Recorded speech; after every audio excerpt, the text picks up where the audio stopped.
pasang billboard. Biasanya pasangnya di jalan tol atau jalan besar. Kemudian kalau dia mau berkelompok, biasanya itu diskusi. Bisa buzz group discussion. Buzz group itu nanti sepasang dulu. Kemudian bisa diskusi kelompok. Diskusi kelompok itu berarti ada pemimpin diskusi, kemudian ada anggota diskusinya, saling bertukar pendapat. Kemudian satu orang nanti bakal bikin tanggapan terhadap pendapat yang lain. Lalu ada brainstorming. Kalau brainstorming ini nanti sama kayak diskusi kelompok, cuma bedanya kalau brainstorming itu semua ide dikumpulin dulu, baru nanti diskusi. Lalu ada pola snowball. Kalau snowball itu yang awalnya cuma sepasang-sepasang, digabungin jadi 4, gabungin jadi 8, gabungin jadi 16. Jadi makin lama nanti makin banyak anggota diskusinya, itu snowball. Nah, promosi kesehatan nanti kita ada namanya sasaran primer, sekunder, sama tersier. Kalau sasaran primer itu adalah orang yang kita harapkan perilakunya berubah. Jadi kalau misalkan kita edukasi tentang pemberian ASI, pentingnya pemberian ASI, berarti sasaran primer kita siapa? Kalau bentuk ini kita, pentingnya pemberian ASI, sasaran primer kita siapa tuh berarti? Ibu atau ibu hamil atau ibu yang sedang menyusui, betul. Kalau sasaran sekundernya berarti kelompok yang mampu mempengaruhi sasaran primer, biasanya kayak tokoh masyarakat atau misalkan ibu kader. Sedangkan kalau tersier itu berarti ke pembuat kebijakan, berarti kan pemerintahan, misalkan camat, lurah, kepala desa.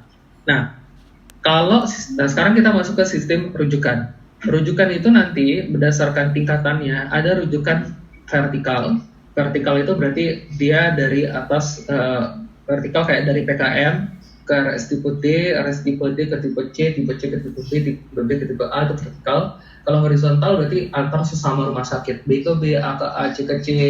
Nah, biasanya kalau dia horizontal, itu kan karena rumah sakitnya penuh mungkin kamarnya, jadi dicari rumah sakit lain yang setipe. Kalau dia vertikal itu biasanya pada rujukan BPJS ya. Rujukan BPJS kan berjenjang. Jadi dari fase primer ke tipe D, T ke C, C ke B, B ke A biasanya. Nah, nanti juga ada rujukan yang berdasarkan tujuan. Kalau berdasarkan tujuan itu, ada yang tujuannya adalah kesehatan masyarakat, ada yang tujuannya adalah kesehatan individual. Kalau tujuannya kesehatan masyarakat, itu nanti biasanya adalah pada wabah paling sering terjadi. Jadi pada kasus wabah, ada namanya rujukan sarana. Sarana itu artinya pemerintah mendatangkan bantuan laboratorium untuk mendiagnosis penyakit. Rujukan tenaga, pemerintah nanti bakal ngirim ahli epidemiologi untuk melakukan penyelidikan. Ini kenapa kok bisa ada wabah? Itu berarti rujukan tenaga. Rujukan operasional berarti nanti dari pemerintah datang obat, datang vaksin, datang pangan, itu namanya rujukan operasional. Sedangkan kalau untuk individu nanti ada namanya rujukan kasus. Ini kalau misalkan kita rujuk pasiennya karena kita nggak tahu ini, kita nggak bisa mendiagnosis kasusnya, misal atau ragu-ragu, itu berarti rujukan kasus.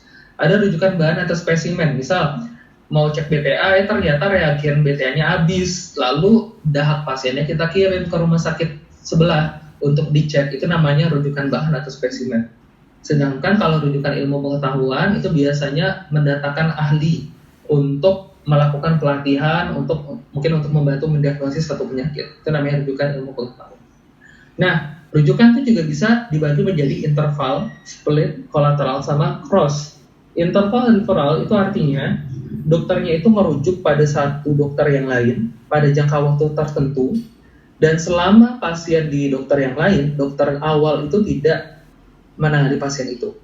Misal nih, dokter umum, dia biasanya ada pasien hipertensi, udah ditangani biasa sama dokter umum itu. Ternyata dokter umumnya ini pas cek pasiennya, kok pasiennya kayak ada retinopati hipertensi.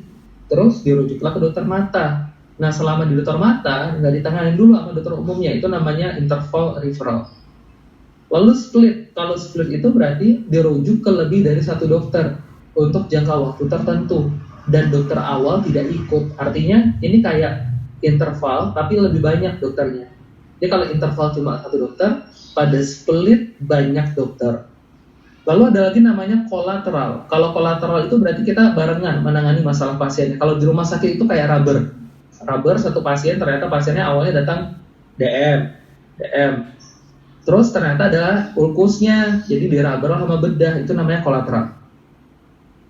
Terus ada cross. Kalau cross itu berarti kita melimpahkan wewenang selamanya. Misalkan kalau di rumah sakit itu berarti dia alih rawat ya. Awalnya kayaknya ini masalahnya DM, tapi pas dikaji lagi DM-nya nggak ada masalah. Yang masalah adalah ulkusnya, misalkan ulkus DM-nya, berarti di alih rawat ke bedah, itu namanya cross referral.